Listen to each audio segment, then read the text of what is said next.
Naboboard ka na ba sa background ng videos mo? At gusto mo na yung boring na background na yun ay gagawin natin na fairy tale? O di kaya ganito? Well, for today's video ay tuturuan ko kayo kung paano i-edit ang inyong background gamit lamang ang inyong Android phone. Ang kailangan lang po natin ay yung Android phone and yung green background. While filming, habang nagre-record kayo ng video nyo, dapat sa likod nyo ay green. Hindi pwedeng white, hindi pwedeng yellow, basta green, green, green. Yan ang pinaka-importante. Ang editor na gagamitin natin ay Kinemaster. So, ilalagay ko yung link sa description box para makapag-install kayo. And pwede din naman kayo mag-install ng Kinemaster sa Play Store. So, click nyo lang yung Kinemaster na app. Tapos, ayan. Ganyan yung lalabas. Click nyo din yung plus sign. Tapos, pipili tayo ng ratio, 16:9, 9:16, or 1:1. So, pipiliin ko is yung 16:9.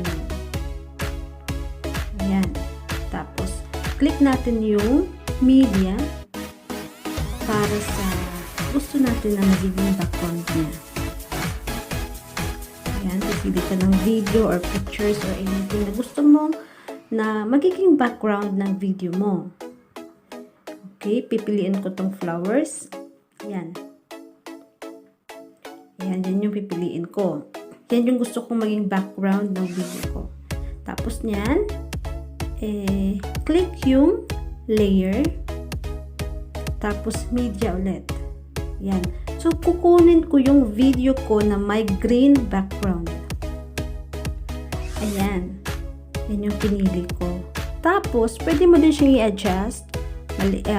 Maliit or full screen. I preferred yung full screen. Pagkatapos niyan, ito pwede mo siyang i-adjust kasi may arrow. Yung arrow lang yung pang-adjust niya.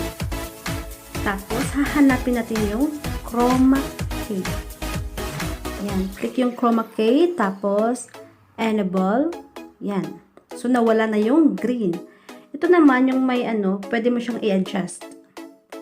Para matanggal talaga yung green sa green na background mo. To make sure na wala na yung green, click natin tong show mask. Yan.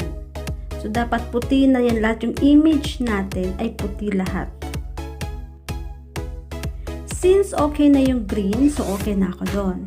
And, i-cut nyo na lang yung kung saan yung gusto nyo yung duration ng video nyo. So, yung gusto ko is, dito lang siya. So, click natin to. Yung gunting, tapos trim. Yan.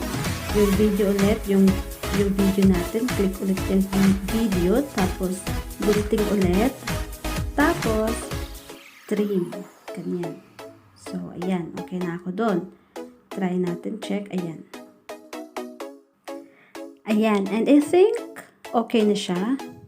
So, ang gagawin natin dyan, i-share natin, i-export natin yan, ayan, okay na siya. So, click natin tong icon na share icon. Tapos, yan, export. And that's it. Ganyan lang po siya kasimple and basta importante lang yung may green background kayo. Pwede kayong gumamit ng cortina or anything. Basta green.